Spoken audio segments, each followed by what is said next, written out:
Thank you for joining me today at the Omar Talks. Happy New Year, and I hope this year brings you better things than the previous, your heart's desires.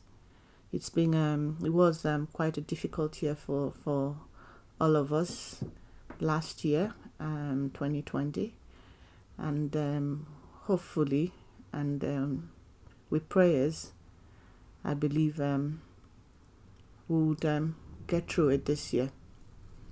It's quite windy here, and you probably hear a little bit of rustling of the trees as I do this recording. Thanks once again for joining me. Today I would like to share with you what it means to be free, and what we are free from when we talk about freedom. So what do you know, or what do you believe is the meaning of freedom? Have you ever searched out or even looked at a dictionary to find out the definition of the word freedom? Or have you really given it a thought? What do you think of when you think of the word freedom? What do you know? And what are you really saying that you're free from? That is what we are going to be discussing today. For those of you joining me for the first time, to be good if you can subscribe, because I'm not a regular, I don't post regularly. I post as I'm led to. I just don't post, like most people do. So if you subscribe, you find that whenever I post, you'll be notified, and I hope to be able to answer some of those difficult questions or those things that impact us most in life. And like I've always said, whenever you understand the core of an issue, you can grasp the principles surrounding an issue, you have, you become more successful in life. And when I talk about success, those who listen to me before, I'm not just talking about money. I'm talking about everything, your relationships with people, both families and friends and colleagues. So I wish to give a deeper insight when I pick up a topic. Sometimes it's a bit complex, and if you have questions, I'm more than happy to answer them. Feel free to send me questions. So, back to freedom. We are told that freedom is when a person is not constricted or incarcerated, and they have the power or right to act, speak, or even think as they want without constraint.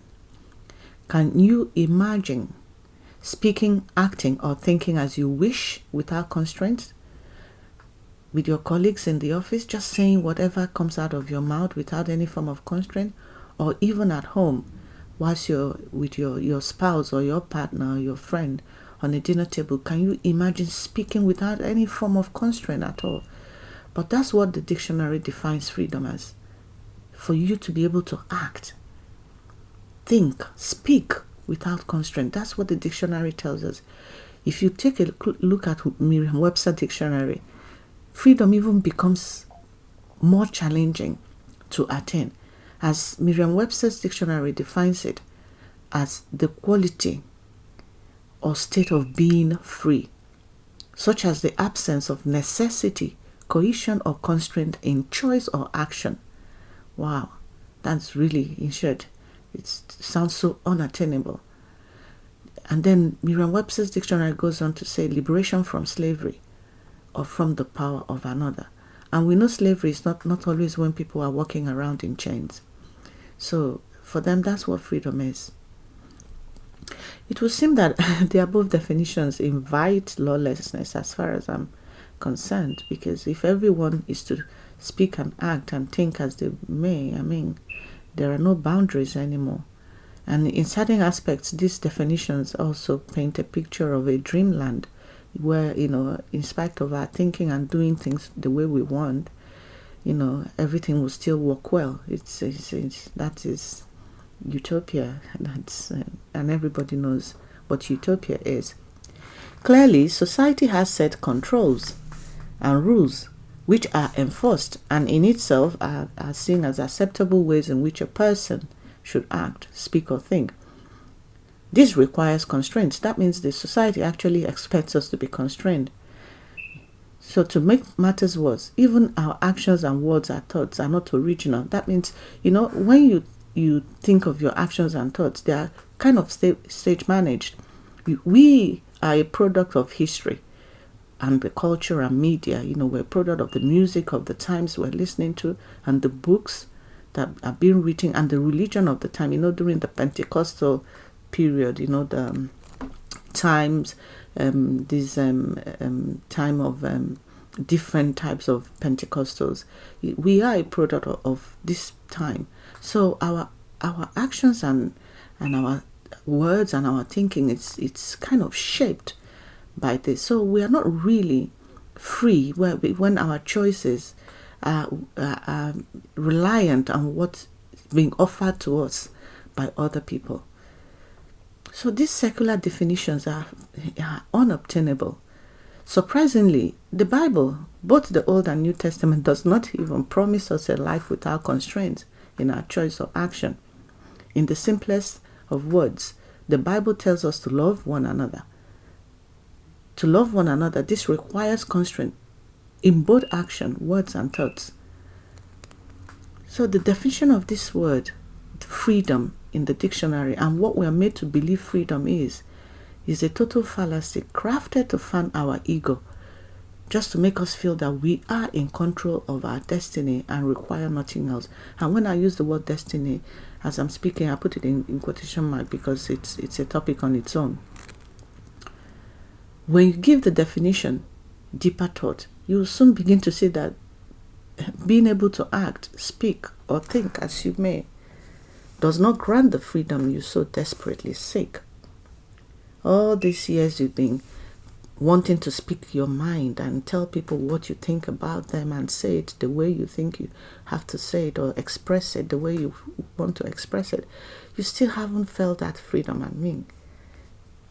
You still feel that you need freedom. And why is it like that? And the answer is because a bond was placed on mankind when Adam and Eve rebelled against God in the Garden of Eden. So when they rebelled, a bond was placed on mankind. Upon redeeming this bond, only upon redeeming this bond, can a man become free. So that definition of speaking, acting, saying, that is not freedom. The society cannot even give you that. So, we know that it's only upon redemption of the bond that a man can become free. The first step to freedom is in making the right choice. Choice is not about what colors or what car or what house to buy. As we know, if you decide to wear a white t-shirt every day, this will not harm you. But there is a heavy price for not knowing the difference between truth and error. The Bible limits our choice to only two. When we talk about choice, when we talk about making choices in life, the Bible only limits it to two. One is truth. You choose truth, or you choose error. God is truth, and error is the absence of truth. The gateway that you so desperately seek to gaining freedom is truth. So when you choose truth, you choose God. Freedom, therefore, is to be free from the law of sin, which is rebellion against God, and its judgment, which is death. So when we accept His truth, when we accept God's truth, we submit to His authority and have eternal life. By submitting to God's authority, we would be mindful of how we love and treat others. This in itself would require constraints. So I hope this very short sharing today will help you understand that to gain freedom is to choose truth, to choose God, so that the bond that is placed upon man, you can redeem it. And that is why God has given us the ability to choose, so that we can be free from bondage. Thank you once again for joining me, and hope to send another sharing one of these days. And for those who have not subscribed, again, I would say please do subscribe. Thank you, and bye-bye. God bless you.